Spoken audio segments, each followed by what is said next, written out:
AEFL, American Elite Fantasy League. My name's Trevor Freimeyer. Team name, Marshall Matters.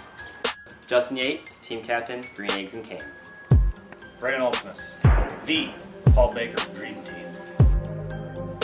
Ethan Barr, team captain, former Child Stars. Captain Tanner Guthrie, team Old Smuggler. Tyler Boner, and I am the Raging Boners. My name is Ben Parker. and I'm putting together a special team, and I need me 8 soldiers. 8 Jewish American soldiers. Once we're in enemy territory, as a bushwhacking guerrilla army, we're going to be doing one thing and one thing only. Win football games. The Sankey Legs, Adam Edwards. Will Wetzel, helmet to helmet contact. Jared Fichter, LFPB. Chase Kraft, my Cobb, and your Bush, and your host, and our weekly review starts now. What's up, guys? Welcome to Season 3, Week 8 of the AFL, and as I start every single episode, like I mentioned last week, we had another great week as I picked up the win against Trevor there, 127.1 to 105.5. Then he had Green Eggs and Cam falling to the Inglorious Bastards, 121 to 82.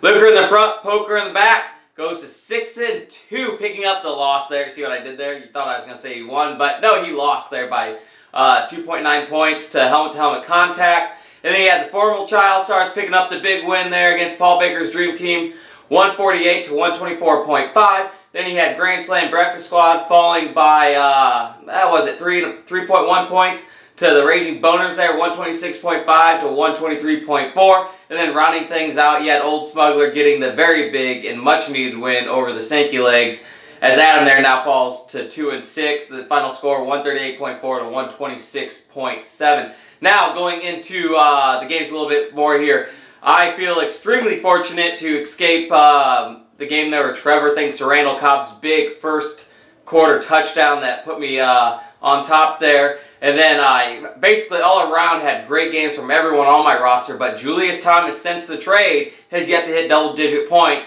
while Ahmad Bradshaw and Hilton continue to just tear things up for each. Not to mention, I think Ertz has actually scored more points than Thomas has last 2 weeks combined.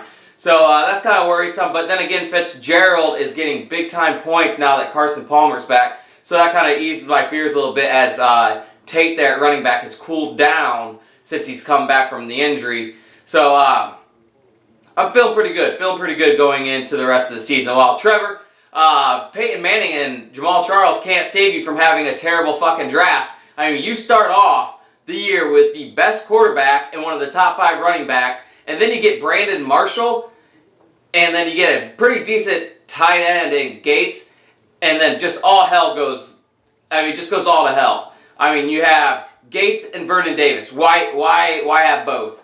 Unless you're going to play them in the flex, where you have both of them sitting most of the time. Granted, I believe Vernon Davis was on a bye this week. And then you also select Tom Brady. Why even select a guy of Tom Brady's caliber so early in the draft, in the middle rounds, when you already have Peyton Manning? I mean, your defense was to trade him. Well, fucking trade him. You need the help. There's no sense in him putting up monstrous points this year compared to last year, and he's only sitting on your bench and getting no value out of it. Come on, man. What are you doing? And then looking at Yates and Ben's game, Yates, I mean, you pull Robinson off the waivers. He had a hell of a game the week before, and you know he's going to get more plays this week, and he's on your bench. And it comes back to kill you as Doug Martin is just a nightmare of a running back. I hope they trade him. I hope he breaks his leg so you have a reason to set him going into every week. And then you had Cam Newton had a pretty low week as well, so you got to be a little concerned now at 2-6 whether you're going to make the playoffs. While Ben, on the other hand, you had Macklin score 42 points. Rodgers, Murray, and Bell give you over 70 combined. The Packers D backfired on you a little bit against New Orleans, which was a little bit of risk because we all know how well the Saints play at home, and they got you -4. And then you even had a lot of points on the bench with Deshaun Jackson. I can't remember who else.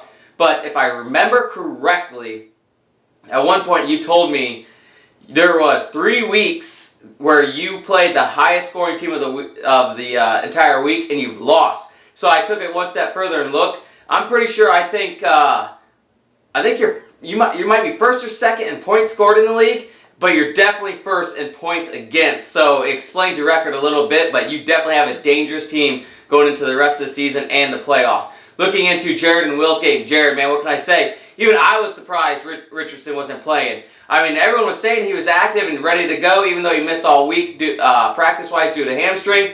And then I'm watching the game, and I see Bradshaw out there starting, so I'm like, whatever. And then when I see Boone Heron come in, I'm like, yep, not playing. He even dressed for the game, man. So it sucks that you get the loss there, and then you had a running back throw up 0 on you. I mean, definitely should have won, and you throw in the fact that Jordy Nelson only got you 5 points, and he's one of the league's top wide receivers, and the New Orleans defense is really not that good. So I'm kind of surprised you still lost there. But hey, Will, I mean, Foster is just gone beast mode the last few weeks.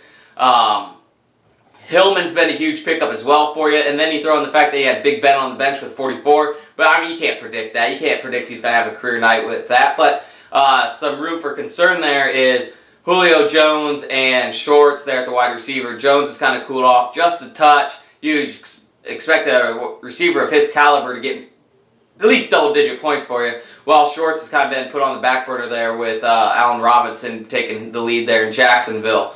And then looking into Barr and Brandon's game, Barr, you got to be feeling pretty lucky there with McCoy finally showing up, but that might just be in part that Darren Sproles is not playing. He's out injured, which is also affecting Fichter's roster as he has him on the bench. And lucky for you, though, the Chiefs' defense this week put up 20 points for you. Gronk had a hell of a day, getting you 41. And then I love the move with Palmer over Cutler, which was Palmer playing against the Eagles? I think so, because the Eagles have pretty bad defense, and then Cutler on the road against New England makes sense, but I love the fact that you saw that and did it. Congrats to you on the win. While Brandon, you start off the year 3-1 in your first 4 games. Now these last 4, you're 1-3, man. It's looking pretty rough. I know you've been moving a lot and transitioning into the new house, so I'll give you a bye on the fact that you forgot to switch out your defenses as the 49ers were on bye this week. But then again, it wouldn't have made a difference at all because Michael Floyd helped you, with 0 points. So regardless there, whatever you do, I still think you get the loss in this week against Barr. Looking at Dustin and Boner's game. Yeah, sorry, Boner. Sorry about that. Yeah, you too. Dustin, man, like I said, Bradshaw and Hilton's going off for you. I feel your pain, man. I mean, if it's not for Fred Jackson and Spiller going down, I think you win the last 2 weeks. Then you throw in this week, you lost in a close game, and you look at Joe Flacco only getting 5 points in the quarterback position, man. That sucks. It just absolutely sucks that you do all this work and you put yourself in a good position and you just get devastated by injuries there. So it's not like Ben where he just goes week to week and just gets screwed over by playing the highest scoring team. At least he can rebound the following week. But these injuries, man, they're longer lasting and they put you in the hole for a longer period of time.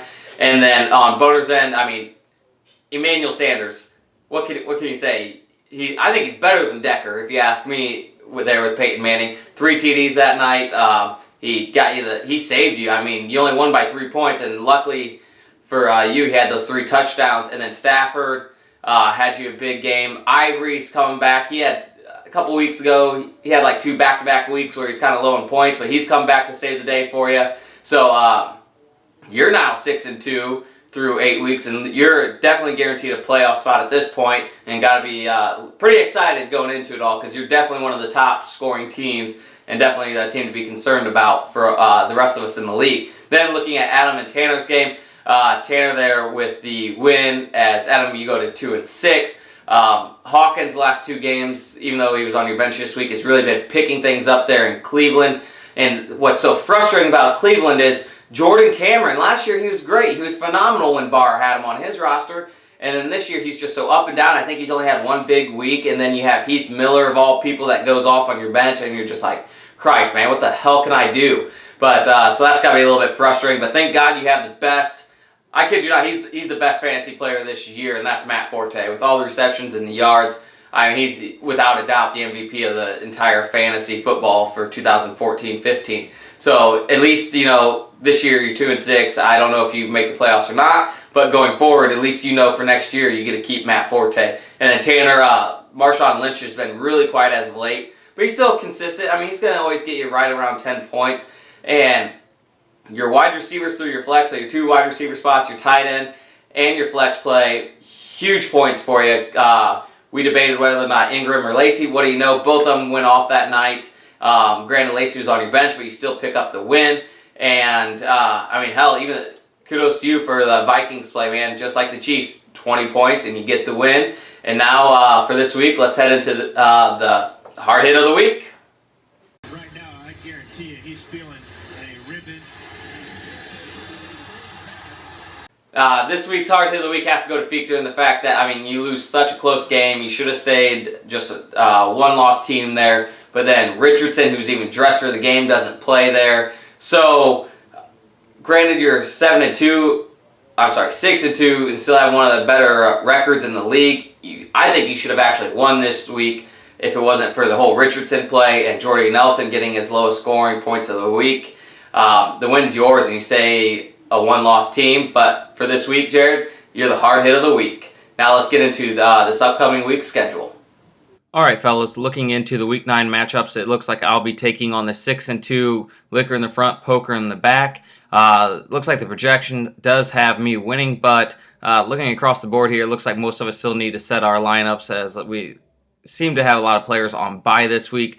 Then we have the 3-5 Marshall Matters taking on the 5-3 Old Smuggler. 4-4 from Trial Stars takes on the 3-5 Grand Slam Breakfast Squad. The 3-5 Inglorious Bastards takes on the 6-2 Raging Boners. Then Green Eggs and Cam at 2-6 faces the other 2-6 team, the Sankey Legs, as each team there really needing a win to keep their season alive and last dash of hopes there for the playoffs. And then the 4-4 Paul Baker's Dream Team takes on the 5-3 Helmet to Helmet Contact, and that is our Week 9 matchups. Alright, fellas, so like I said, that was the Week 9 schedule. It looks like another great set of matchups. I'm a little concerned facing Jared, considering that I just said he should have been only a one-loss team, making him the best team in the league. So it'll be interesting. It looks like we have some interesting matchups along the way. Edwards and Yates, man, one of you guys are going to need that win, or you might as well just cash it in for the season and start maybe making some trades, trying to plan towards next year. Just a thought. I mean, it is Keepers League. So I'll leave that option up to you guys, but as always, I'll talk to you later. Fuck you. Alley Cat Production.